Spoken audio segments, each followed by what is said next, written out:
I also have Kirby's Dream Land 2 for Game Boy complete in box, but that's enough about me. Tell me about yourself.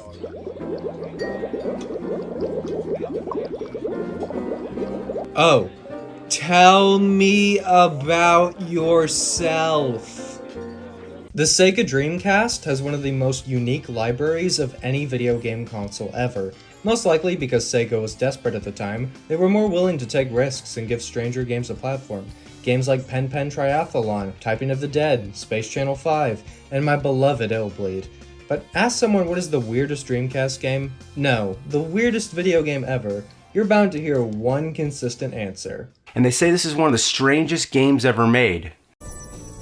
Oh no, not this game. Caution Seaman for the Dreamcast. Weirdest video games of all time, part 2. I'm gonna show you a clip of this game. It's called Seaman. Number 1, Seaman. Seaman. Yeah, funny title, haha. Now, what is Seaman? Seaman is a pet simulation game where you raise a fish with a human face that you talk to with the Dreamcast microphone. Now, how does a thing like this get made? The designer of this game, Yute Sato, came up with the idea of this game as a joke when one of his coworkers was making a more standard aquarium simulator. While it was not originally a serious idea, once he told his wife about it, she supported the idea despite its absurdity. It wasn't just his wife who liked the concept. Yute shared his idea with the one and only Shigeru Miyamoto. Miyamoto was no stranger to bizarre games. He would go on to produce games like Pikmin and Chibi Robo, so he would go on to help with the production of the game. The game was originally being developed for the N64 DD, but was moved to the Dreamcast by request of the, at time, Sega vice president. He believed the game would help Sega become the market leader. What once started as a joke became a heavily desired game for many game publishers. The game was built on a Macintosh, but it took over a year and a half just transferring it to the Dreamcast. Yute Sato even modeled his own face as the Seaman's face. The game came out on July 29, 1999 in Japan. The American version was released over a year later because a whole 9 months was taken to translate the game to English.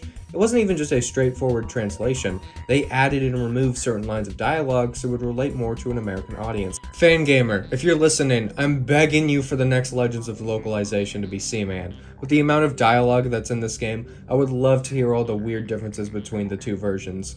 Or just make Seaman merch in general, please, Fangamer. Anyway, back on track. The American version of the game was released on August 8th, 2000. Both regions responded well to the game with positive reviews across the board. I've always wanted to play this game since the moment I've heard of it in a Peanut Butter Gamer video, and now that I finally have a Dreamcast, I can cross this game off my bucket list. It took me a minute to find a copy of the game and a Dreamcast microphone. My microphone doesn't have the green foam thing, unfortunately, and my box had a printed cover. Speaking of the cover, I like the design, but the words on it are confusing. The game is just called Seaman, but the box and even the title screen say, Caution Seaman. I know it's meant to look like a warning sign for animals, but I've heard so many people mistakenly refer to the game as Caution Seaman, and I don't blame them. I called it that for years, because Caution Peanut Butter Seaman Gamer for lied the to me. The Japanese box reads, Don't Panic, Seaman. I personally wish one of these two titles were the official title, because when I Google Seaman, it just shows me some dumb sailors. In case you were worried I didn't complain enough, I don't like these words. Starting the game, we are greeted by Leonard Nimoy acting as the game's narrator. The Japanese version had a different celebrity narrator, Toshiyuki Hozokawa. After a quick introduction, we get familiar with the fish tank where we will be spending a large majority of our playtime. You can adjust the oxygen and temperature levels as well as turn on and off the lights. The only aquatic creature in the tank is a sleeping nautilus. You drop in the Seaman egg, and if given the right temperature and proper oxygen, the egg will hatch into these amoeba-looking things. I tap the nautilus's shell like it owes me money, and he eventually eats a good number of the amoeba. After a while, the nautilus starts violently bleeding to death while letting out these horrible screeches. That sounds scary, but it takes so long for this thing to die, it kind of feels funny.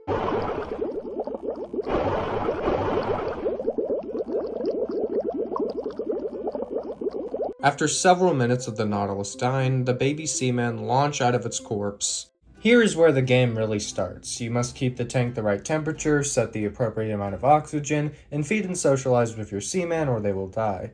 The manual reads, once you begin raising Seaman, you are expected to assume complete responsibility for the care and upbringing of a living, breathing creature. So before you begin with the initial setup procedure, you are strongly recommended to double check with yourself that you are mentally prepared to assume this important responsibility. Sheesh, dude, I'm not gonna have a freaking mental breakdown over my video game Fishy dying. The game uses the Dreamcast clock feature to measure how much time has passed. It functions similarly to Animal Crossing, where you input the time before you start playing, and if you go too long without playing, the game punishes you. But just like any real-time clock feature, it's super easy to cheat with. You can't go back in time, but you can jump forward at any time, so you can get through the game very quickly. Also, you cannot play for a month, come back and say the date is the day you last played, and you should be fine. But to give you guys the true Seaman experience, which sounds like the world's worst Disneyland ride, I did not skip time and played the game by its rules.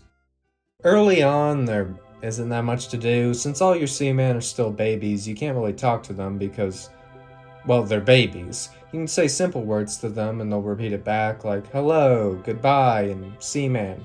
You feed the babies little pellets, but be careful not to waste the pellets as you have a limited quantity, and once you run out, you can never get any more. I've looked all over PetSmart, I can't find any. Speaking of eating, after enough time, the babies will use their antenna tube things to suck the life out of their siblings until only 2 remain, one male and one female, but both use he/him pronouns and are still referred to as Seaman. Once it's just the 2, they'll both start speaking in full sentences and sound more like adults. That brings us to the game's main mechanic, the microphone. You can talk to the Seaman and have full-on conversations, albeit in a very controlled environment. The Seaman can only understand 1 to 3 words at a time, so you must be patient. You can initiate a conversation by saying, "Talk." The conversation will lead into the Seaman asking you a question with a handful of responses you can give. The number of words the game is programmed to recognize is a technical achievement, especially for the year 2000, and the amount of information the game has is very impressive as well. When I told the Seaman my birthday, he was able to point out I share a birthday with a random celebrity. That's a crazy amount of detail. As much as the microphone is underrated, it's probably equally overrated. For every 3 things it responds to correctly, it gets confused by 1 thing. Just sometimes it can't tell what you're saying or mistakes what you're saying for something else, and that's not just bad because it's annoying, it can result in gameplay punishments. Sometimes my Seaman will misinterpret what I'm saying and think that I'm insulting them and get upset at me. The Seamen progress through their life cycle faster when they're happy, so the game misinterpreting 1 small word can mean you lose a lot of progress. And while yes, the number of things this game knows is impressive, I do think people overhype it. People say that this was the original ChatGPT, and it's not. The talking functionality is both the game's greatest strength and greatest weakness. And do you have a girlfriend? Well, no, You're single? But you still date people, right? Well, once the Seamen have grown a decent amount, they switch from eating pellets to caterpillars. You get caterpillars from the insect cage, which is like a smaller, simpler fish tank. If you keep the moisture at the appropriate level, eggs will hatch into caterpillars that then turn into moths that then lay more eggs. And yes, the moths also have human faces, but no, you cannot talk to them. The goal is to have at least 1 moth at a time, so you will always have eggs. I thought maybe the moth would die over enough time, but with my playthrough, as long as you keep the moisture right, they never die. You will also need to get rid of any spiders that sneak in the tank. Do not feed the spiders to the Seaman. Eating a spider will make them sick. I accidentally fed one of my Seamen a spider and they got really sick and I felt really bad, I'm sorry. In their fish form, they will only eat caterpillars. Not moths, not spiders, not cocoons, just caterpillars. The Seamen will complain and whine relentlessly until you feed them, and when you do, they only eat half of the stupid caterpillar. That's all terrific, but pretty soon people won't even need to leave their homes in order to conduct their daily business.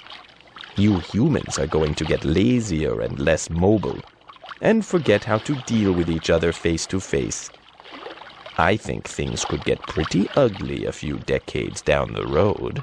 Do you think the internet is dangerous? Oh no, how do we tell him? Now, you may be wondering, if the Seaman look like fish, why is the logo a frog? Well, eventually the Seaman's hind fins will grow into legs. After a while of having legs, the 2 Seaman will do something I don't think I can show on YouTube. Immediately after mating, the male Seaman dies and the female Seaman becomes pregnant.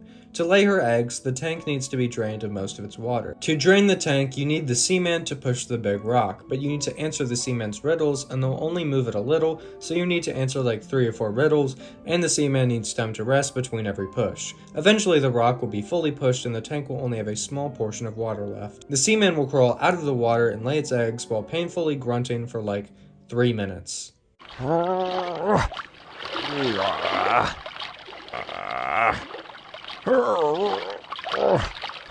I don't know why it even goes on land. Its eggs become tadpoles. Don't most frogs lay their eggs in water? Why did you need to flop around the tank in agonizing pain? Anyway, the Seaman lays its eggs and then immediately dies. No! Seaman, no! Seaman, no! Seaman! The eggs will shortly hatch into tadpoles, and all of them can instantly talk full sentences and seem to have all the memories of their mother. They also, never get hungry. It wasn't until they were full-grown frogs that they asked for food. I have so many caterpillars and moths I don't even know what to do with them. Do you own another game system besides your Sega Dreamcast? Boy, do I! I have my GameCube, my Nintendo 64, my Wii U, my Switch, my PS3, my PS5, another Switch, Atari 2600 Plus, another Switch, my Retron 5, my... You own more than one game system? Wow. I hope you still find time to go outside, or better yet, feed and bathe yourself. Stupid, flippin', stupid, dumb idiot. Stupid Seaman, go outside. Well, how about you go outside your tank? Yeah, I should have said that. So what games do you like? Sports? Shooters? What? Pikmin. Do you prefer the computer, the internet, or your console to play games on? As previously stated, the tadpoles do eventually grow up into frogs and start hopping around land. To replace the oxygen meter, they introduce a sprinkler system to keep the frogs moist. And after a while being frogs, they'll leap onto the hoop and pull it down. Once it's lowered, the back of the tank will drop, setting the Seaman free, ending the game. You know, you're all right. I know we've had our differences occasionally, but I like you. You took care of me all this time, and well, I'm grateful. Very grateful. Well, say something before I start bawling, won't you? Goodbye, Seaman. I love you so much. I'll never forget all the good times we had.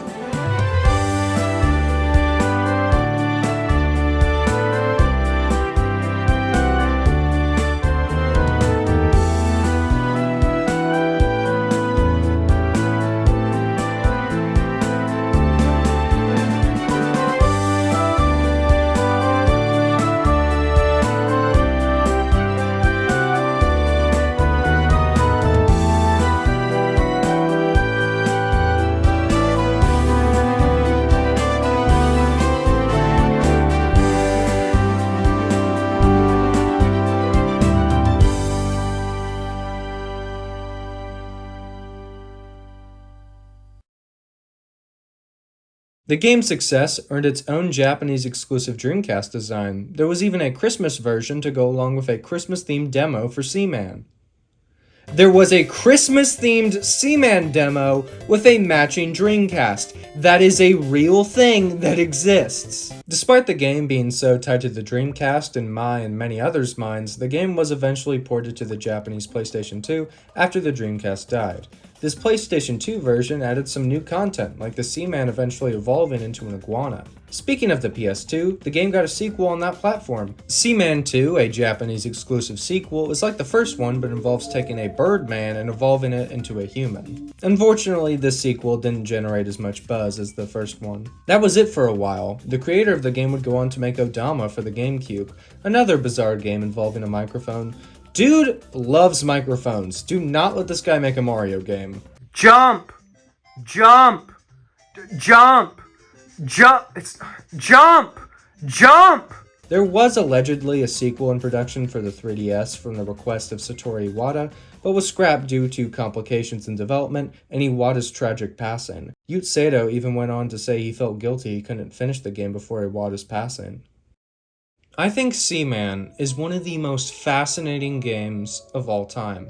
Everything from the gameplay, the systems, the accessories, the titles, the commercials, and these plushies that I would rip my left leg off to have. It seems like AAA games have continued to recycle the same 5 ideas for the past 2 decades instead of daring to make something new and exciting. I remember when the PlayStation brand was a breeding ground for all kinds of crazy and innovative games. But once the PS4 came out, it just became a third-person cinematic action-adventure game machine. No more fun stuff like Little Big Planet, Patapon, not even a Parappa. As time goes on, all the big-budget games just kind of blend more and more together. 2023's Game Awards was 3 hours long, and every game trailer was either a sci-fi shooter or a fantasy action RPG. There's so much more to be done with games than just a guy with a gun. I love games that dare to be weird, try new things, and experiment. Even if it blows up in their face, at least they can say they tried something new. Those games still do exist, probably even more than they used to, but big corporations don't seem to trust them like they used to, despite them doing better than ever. You don't need to be a big studio to make something great, but a big budget can help someone capture their vision much easier. Seaman is the exact thing I think the game industry needs right now. Some new game with a bonkers concept that utilizes a system's unique features. I'm just saying, the PS5 need exclusives, and the PS5 controller has a microphone built in. Despite everyone thinking the game's concept was insane, big companies were fighting to own it. Seaman dared to be weird in a sterile game world. Excuse me, waiter. You wouldn't happen to serve caterpillars, would you?